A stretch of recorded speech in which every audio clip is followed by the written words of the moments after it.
హీరోలు Tollywood dynamic దర్శకులపై focus చేయడానికి reason ఏంటి? మరొక ఆప్షన్ లేక ఇటుగా వస్తున్నారా, లేక మార్కెట్ స్ట్రాటజీనా? ఆదిత్యధర్, సంజయ్ లీలా భన్సాలి, సిద్ధార్థ్ ఆనందేలా నార్త్ బెల్ట్ కు ఊపిరిపోస్తున్నారా? ఈ ముగ్గురు నెక్స్ట్ ప్రాజెక్ట్స్ తో బిజీగా ఉన్నారా? వీళ్ల నుండి సినిమా రావాలంటే టైం టేకింగ్ ప్రాసెసేనా? టాలీవుడ్ దర్శకులతో బాలీవుడ్ హీరోల కొలాబరేషన్ చూస్తుంటే నార్త్ లో దర్శకుల కొరత గట్టిగానే ఏర్పడినట్లుంది.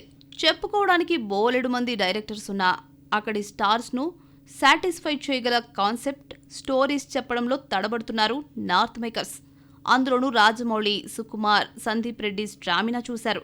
అందుకే ఫోకస్ టాలీవుడ్ దర్శకులపైకి షిఫ్ట్ అయింది. ఆల్రెడీ సల్మాన్ ఖాన్ వంశీ పైడిపల్లిని సెట్ చేశాడు. ఇంకొంతమంది అదే లైన్లో ఉన్నారు.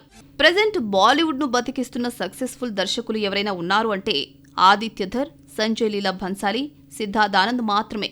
నయా సెన్సేషన్ డైరెక్టర్ ఆదిత్యధర్ ఇండస్ట్రీలో ఎన్నో ఏళ్ల నుండి ఉన్నా దర్శకుడిగా తీసినవి 3 సినిమాలే అయినా బాలీవుడ్ కు టార్చ్ బేరర్ గా మారాడు. ఎన్ని సినిమాలు తీసామన్నది కాదు భయ్యా, బాక్సాఫీస్ ఊచకోత కోసామా లేదా అని ప్రూవ్ చేశాడు. స్పై థ్రిల్లర్ తీసే పద్ధతి ఇది అని బీటౌన్ కు కొత్త పాఠాలు నేర్పాడు.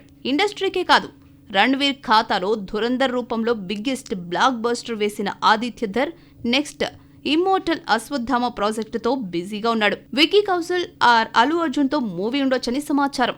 ఈ ప్రాజెక్ట్ రావాలంటే మినిమం 2-3 ఇయర్స్ పట్టేయొచ్చు. టాలీవుడ్ కు రాజమౌళిలా బాలీవుడ్ కు దొరికిన జక్కన్న, సంజయ్ లీలా భన్సాలి 3-4 ఏళ్లకు గ్రాండియర్ సినిమాలిస్తూ థియేటర్స్ లో ఫుట్ ఫాల్ పెంచే పని పెట్టుకుంటాడు. కాంట్రవర్సీలు లేనిదే ఈయన సినిమాలు రావడం కష్టమే అయినా గల్లా పెట్టే నిండే సినిమాలు అందిస్తూ ఉంటాడు. గంగూబాయ్, కతియావాడి తర్వాత భారీ గ్యాప్ ఇచ్చిన Bhansali next love and war చెక్కుతున్నాడు. లవ్ అండ్ వార్ 2027ని టార్గెట్ చేస్తోంది కాబట్టి అప్పటి వరకు భన్సాలి బిజీ. రొమాంటిక్ కామెడీ చిత్రాల నుండి సీరియస్ యాక్షన్ చిత్రాలకు షిఫ్ట్ అయిన సిద్ధార్థ్ ఆనంద్ హృతిక్, షారుఖ్లకు హిట్ ఇచ్చి టాప్ దర్శకుడిగా అవతరించాడు.